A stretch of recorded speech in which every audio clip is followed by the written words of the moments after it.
Ada banyak guru yang kita bisa temui dalam hidup kita.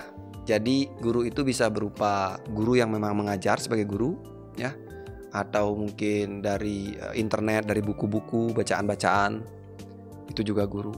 Ada juga guru yang kita bisa lihat dari orang-orang yang suka menyakiti kita. Ya, bilanglah guru-guru kehidupan gitu ya. Masalah-masalah, kesulitan-kesulitan. Bahkan ada guru yang datang dari penyakit. Nah, ini hal yang menarik. Nah, artinya saat kita sudah siap, kan ada pepatah bilang gitu ya, saat murid siap, guru akan datang.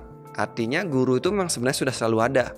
Cuman kita mungkin belum bisa membacanya. Nah, saya tertarik untuk membahas yang terakhir, kita belajar dari penyakit sebagai pintu atau gerbang awal untuk memasuki, bisa dibilang jalan spiritual atau jalan perubahan atau jalan hidup yang berbeda.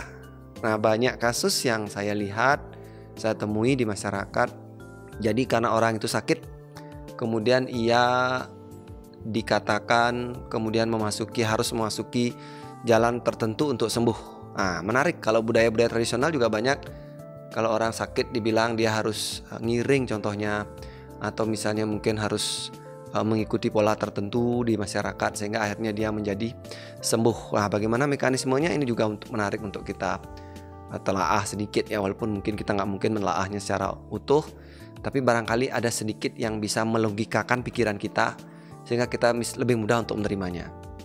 Ya, saya mulai dari timbulnya penyakit secara umum. Ya, penyakit terjadi itu sebenarnya kan karena adaptasi dari tubuh atau dari pikiran atau dari emosi kita. Jadi dia beradaptasi begitu, pikiran, emosi, dan tubuh kita beradaptasi karena suatu keadaan, ya mungkin gaya hidup, mungkin tekanan cara kita berpikir, cara kita mengolah tubuh, cara kita mengolah emosi, atau cara kita memandang hidup secara sosial.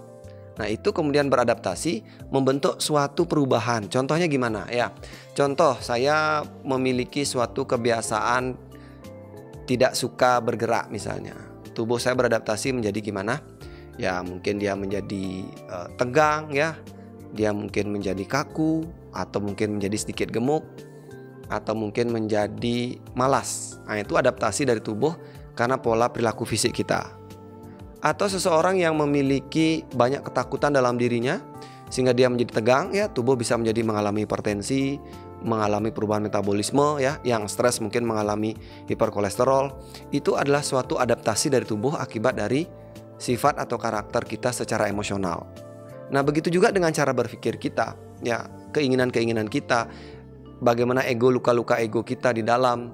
Ya, seperti contoh misalnya kita ingin sukses karena kita takut gagal, karena kita takut sekali dengan kemiskinan, maka kita ingin keluar, lalu kita ingin kaya misalnya. Nah, ini adalah sudut-sudut pandang di mana sebenarnya dalam diri kita ada penderitaan, namanya ketakutan.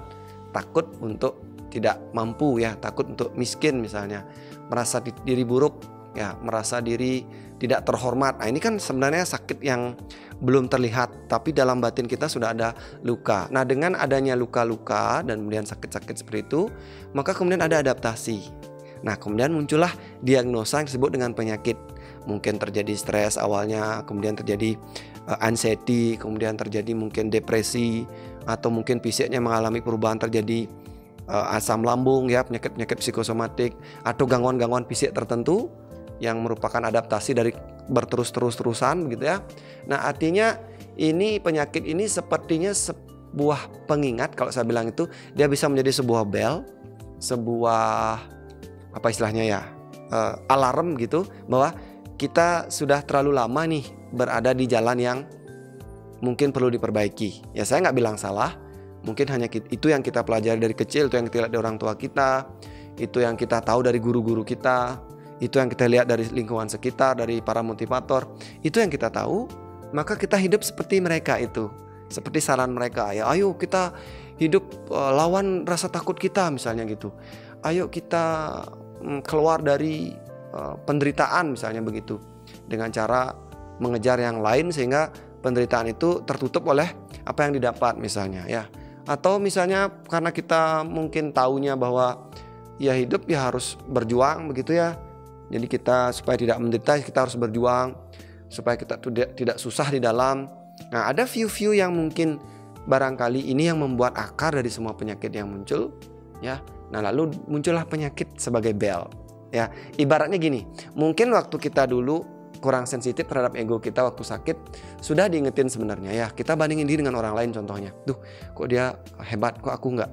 Nah, bandingin diri dalam satu konsep, lalu kita muncul riak di dalam ego kita. Lalu sebenarnya mungkin ego udah sakit, tapi karena kita nggak aware, kita justru lupa dengan itu, lalu kita mencoba menjadi seperti orang lain, bukan menjadi apa yang kita inginkan dari dalam, tapi apa yang serupa dengan orang lain. Nah, terus ngikuti, mungkin kita kejar karena luka itu. Sebagian mungkin berhasil ya, tapi mungkin tidak bahagia pastinya. Dia hanya senang karena berada dalam kondisi yang bagus, tetapi dia sebenarnya belum menemukan joyful di dalam. Maka dia juga akan diingetin lagi. Mungkin ada yang terkena penyakit tertentu. Nah, di situ dia diingetin. Ya, sehingga penyakit inilah sebentuk kebaikan kalau saya bilang, supaya kita akhirnya ingat, ada lo jalan seperti ini. Ya. Nah, sampai kita belum sembuh-sembuh juga kalau yang punya penyakit, apalagi penyakit-penyakit emosional ya, atau cemas yang nggak sembuh-sembuh, artinya Anda sedang diajak untuk mencari jalan. Ya, barangkali ada cara hidup, cara pandang, cara pikir, cara gerak, cara kita makan, cara tertentu kita yang perlu kita perbaiki. Nah, inilah betapa baiknya sebenarnya kita ini, alat yang ada dalam diri kita ini. Kalau kita ibaratnya salah belok nih ke kanan atau ke kiri gitu ya, yang harusnya kita lurus, pasti dibenturin. Salah jalan nih, ayo lewat sini yuk.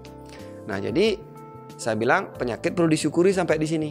Ya, ada beberapa case yang masuk ke ruang praktek saya selalu bilang, kalau penyakit itu dianggap sebagai sebuah bel kesadaran untuk memasuki sebuah jalan baru, cara hidup baru yang mungkin selama ini terlalu kita jauh dari apa yang sebenarnya kita lakukan, penyakit itu dijadikan sebuah hadiah. Berterima kasih pada penyakit karena dia menjadi suatu pengingat untuk kita bisa kembali ke jalan yang sebaiknya kita lakukan. Ya, semoga menginspirasi. Sampai jumpa di video selanjutnya.